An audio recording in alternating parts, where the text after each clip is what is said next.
morning, students. How are you? I hope you all are fine. Open your moral science book at page number 30. Today I am going to discuss chapter number 6, that is David and Goliath. So this is the story about the bravery of the David. So the facing difficult and worse situation with the courage by overcoming our fears means bravery. तो bravery क्या है?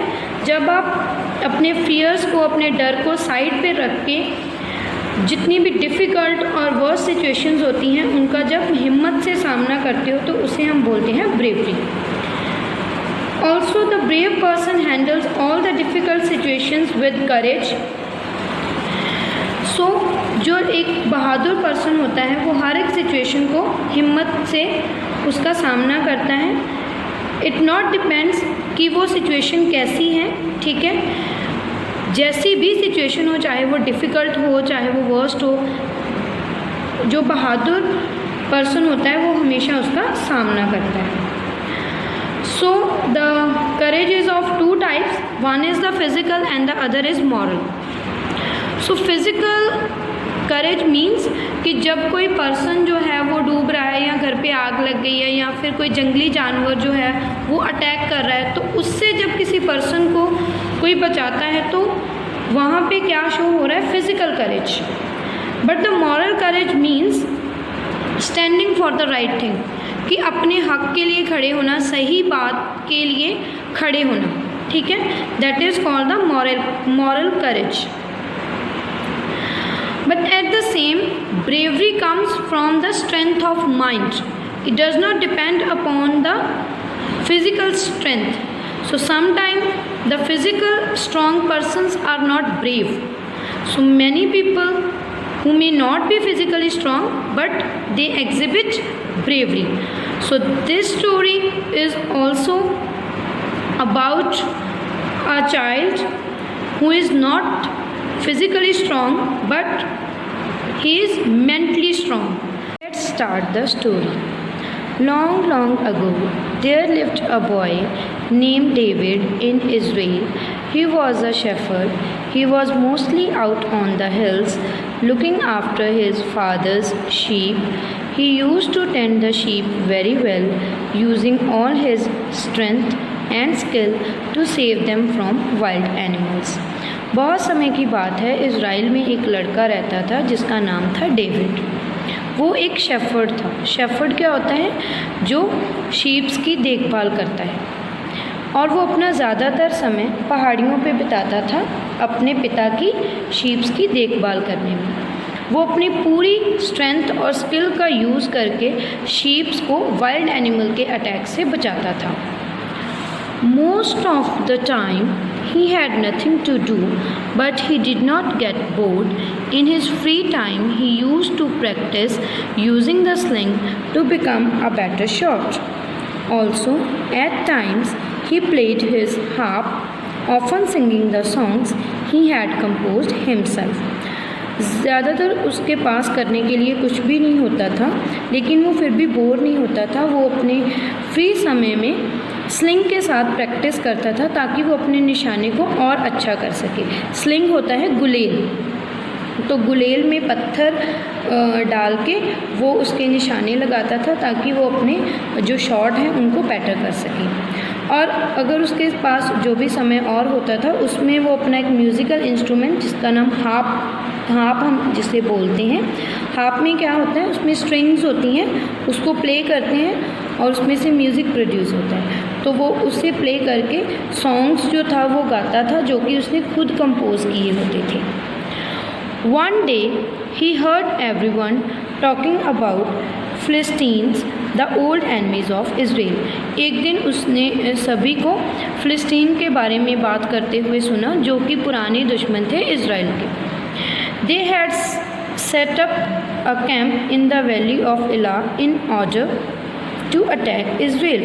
उन्होंने इला valley में अपना camp लगाया हुआ था ताकि वो इज़राइल पे अटैक कर सकें. The Philistine army was on one side and the Israelite army on the other. A little river ran between them. जो फ़िलिस्तीन की आर्मी थी वो एक तरफ थी और इज़राइल की आर्मी एक तरफ थी, और दोनों के बीच में एक जो नदी थी वो बह रही थी, और एक तरफ फ़िलिस्तीन के आर्मी थी और दूसरी तरफ इज़राइल की army. The Philistines were confident of winning because they had a great giant in their army. Philistine को कॉन्फिडेंस था कि वो जीत जाएंगे क्योंकि उनकी आर्मी में एक बहुत बड़ा जाइंट था। ही वॉज गोलायत, और उसका नाम था Goliath. Goliath was 10 feet tall and very strong. Goliath 10 feet लंबा था और बहुत ताकतवर था। Day after day Goliath walked proudly to and fro shouting, where is the champion of Israel. हर रोज़ जो था गोलायत इधर उधर घूम के धमकियाँ देता था कि कहाँ है इज़राइल का champion. Let him come and fight with me, कि वो आए और मुझसे लड़े। इफ़ ही डेयर्स, अगर उसमें हिम्मत है तो। Everyone was too scared to face Goliath. हर एक जो था वो बहुत डर चुका था कि कैसे गोलायत का सामना किया जाए। David's brothers were soldiers in the Israeli army. जो डेविड के भाई थे वो इज़राइली आर्मी में सिपाही थे। One day when David went to meet them, he happened to see Goliath shouting threat. एक दिन जब डेविड उन्हें मिलने के लिए गया तो उसने देखा कि जो गोलायत था वो धमकियां दे रहा था। Who is this man shouting threats? asked David. David ने पूछा कि ये कौन आदमी है जो धमकियां दे रहा है। His brothers told him about Goliath. उसके जो भाई थे उन्होंने उसको गोलायत के बारे में बताया। I want to go and fight him, said David. David ने कहा कि मैं जाना चाहता हूँ और उससे लड़ना चाहता हूँ। The soldiers laughed on hearing this. और वो सिपाही जो थे वहाँ पे वो ये सुन के हंसने लगे। His brothers said, You are just a boy, you can't fight him. और उसके भाई उसे बोले कि अभी तुम यंग हो, अभी तुम छोटे हो, तुम उससे लड़ाई नहीं कर सकती। When the king heard about David's urge to fight Goliath, he sent for him. और जब राजा ने सुना कि जो डेविड है वो गोलायत से लड़ना चाहता है तो राजा ने उसे अपने पास बुलाया। The king asked David, You are too young to fight Goliath. What do you think you can do against that giant? तो राजा ने उनसे पूछा कि अभी तो आप बहुत छोटे हो, तो आप उस जाइंट के विरुद्ध क्या करोगे।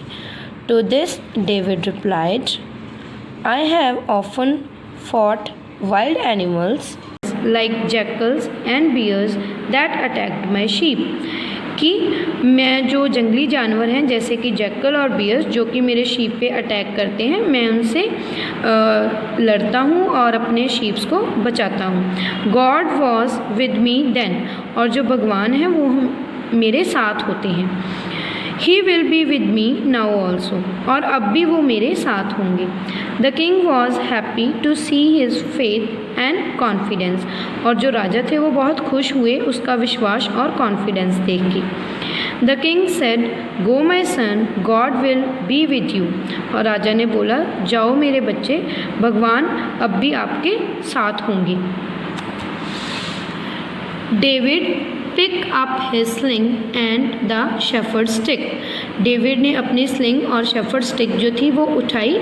स्लिंग मीन्स कि उसने अपनी गुलेल उठाई।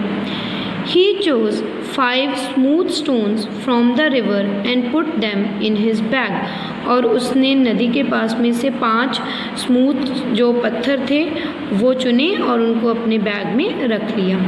ही set out to fight Goliath, अब वो तैयार था गोलायत से लड़ने के लिए।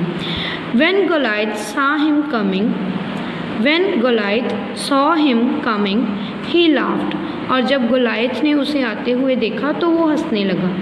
He shouted at the Israeli army, Is this your champion? और वो चिल्लाने लगा इजरायली आर्मी पे कि ये है आपका champion. David took out a stone from his bag and fitted into his sling. और डेविड ने एक पत्थर निकाला अपने बैग में से और उसको गुलेल में फिट कर दिया।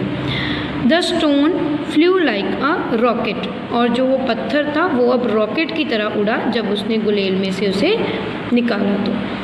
It hit Goliath on the forehead with such a force that his skull split open, और वो इतनी ज़ोर से जाके गोलायत के माथे पे लगा कि उसकी जो खोपड़ी थी वो अलग हो गई, वो खुल गई।